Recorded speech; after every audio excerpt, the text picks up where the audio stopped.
You wonder ever you're a bad man? No, I don't wonder, Marty. World needs bad men. We keep the other bad men from the door. Throughout the series True Detective, all of Nic Pizzolatto's anti-heroes seem to live by the sentiment Cohle utters in the first season, which is also true in his hitman-wanderer novel, Galveston. The anthology series showcases different types of detectives, all willing to do basically whatever it takes to stop evil.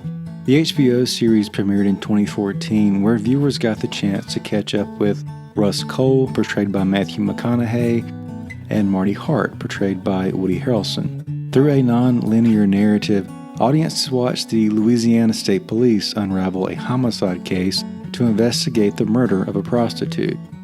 The murder of Dora Lange took place in 1995, but we also see a follow-up 17 years later, and then a conclusion about a decade after that.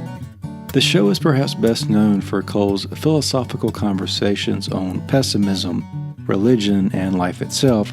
Look, I'd consider myself a realist, all right? But in philosophical terms, I'm what's called a pessimist. But for the argument of this essay, it's important to consider Cohle's main view, that of the anti-hero. The bad men quote showcases the differences between the two men. Marty, portrayed as a good detective and loving father, is actually just covering up weaknesses through ongoing infidelity. Rust, on the other hand, isn't concerned with the fact that he's a, quote, bad man, because he has found an outlet to use his inner demons for good. Therefore, to Rust and many viewers, he's actually a good man.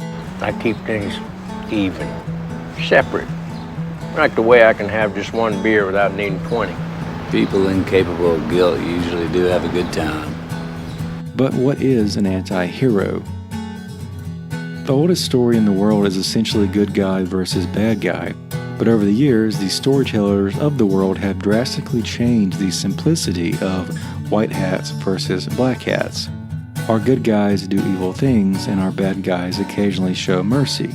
The reality is that our so-called good guys must be willing to do bad things for the sake of their code. Anti-heroes aren't a new idea, of course.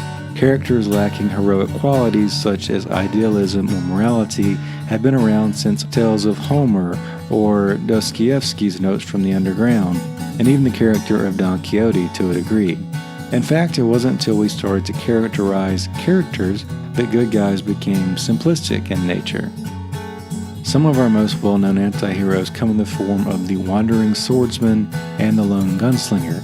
Occasionally described as Americana, the similarities between the wandering swordsman and the lone gunslinger revolve around the idea of a deadly man traveling from town to town, living by some sort of code he has developed over time.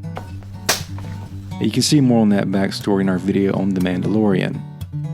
Let's get back to Rust Cohle and the bulk of characters described as anti-heroes, where there seems to be a code of conduct which falls down to 4 main categories. The first one, let's call it what we do in the shadows. Most anti-heroes are known for training in darkness. Sometimes this comes after an incident, but more often than not, they already have a backstory of badassery. In the second episode of True Detective, we learn that Rust's daughter died, and then his marriage fell apart due to grief. He lives in the shadows of society despite being relatively present in the world. Rust Cohle is known as the tax man amongst his peers. He's a loner, he's not like everyone else, and that doesn't really bother him at all. He's focused on the minor details within every single case, and he only holds on to his past as a form of distraction. Well, I can't say the job made me this way. More like me being this way made me right for the job. Next, there's Code of Vengeance. For the most part, Rust looks the other way until he's backed into a corner, but if someone crosses the line, he feels compelled to act. Many anti-heroes are more villainous in nature, but some pose as police officers to stand between what they see as good and what they see as bad. Rust changes some over time, but this anthology season is built around his conclusion and whether it will be optimistic or pessimistic. We'll get to that in just a moment. Next, there's understanding risk, but also inviting pain. Because of Rust's code, he often puts himself in situations where he's personally in danger. This is best portrayed in his time as an undercover agent, but is equally present in his everyday life. Kind of strange.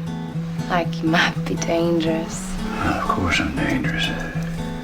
I'm police. Again, if someone crosses his line, he always chooses to act. This brings hostility in his partnership with Marty, but more so in his overall view of the world. And finally, there's the final straw, or self-acceptance. As Marty says in the pilot episode, past a certain age, a man without a family can be a bad thing. Thanks to the brilliant writing of Pizzolatto, we see at various stages of Rust's life, we know he's gone off the deep end, causing him to leave the force, but we don't know exactly why. Early on, based on Marty's conclusion, most cops die when they're not busy, we assume he's just sunk into alcoholism or loneliness. However, since we're dealing with an anthology, we know we're going to get all of our information in these 8 episodes, so every little bit counts, every little scene is important. In fact, with shows like this, the microbits of story become the macrobits of story, like a child's description of a monster or a man mowing his lawn.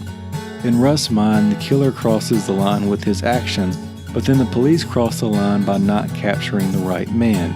This causes him to act. This extends his story, but it's because he's returning to his code, not sinking into the unknown, as presented in early episodes. Rust wants justice, but on his terms. These principles are such they can and should be used today. It's wise to train in the shadows or simply be prepared. It's wise to live by an unbreakable code. It's wise to understand risk and invite pain if that means helping others. It's wise to know when to stop others when they cross the line or jeopardize the innocent. As modern writer Jordan Peterson said, a harmless man is not a good man. A good man is a very, very dangerous man who has it under voluntary control. It's important to be the type of person able and willing to keep evil at bay. The world needs bad men, after all, whether they're described as heroes, anti-heroes, or anything in between. They can keep the other bad man from the door. As for the ending, Rust provides a less than pessimistic view in his final metaphor, which confirms living by the code is good for everyone. You know what? I'd protest, but it occurs to me that you're unkillable. You want to go back, get clothes or anything? Anything I left back there, I don't need.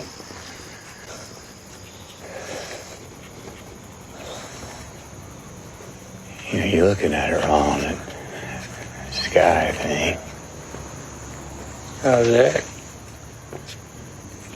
Well, once there was only dark. Let me ask, any lights went in?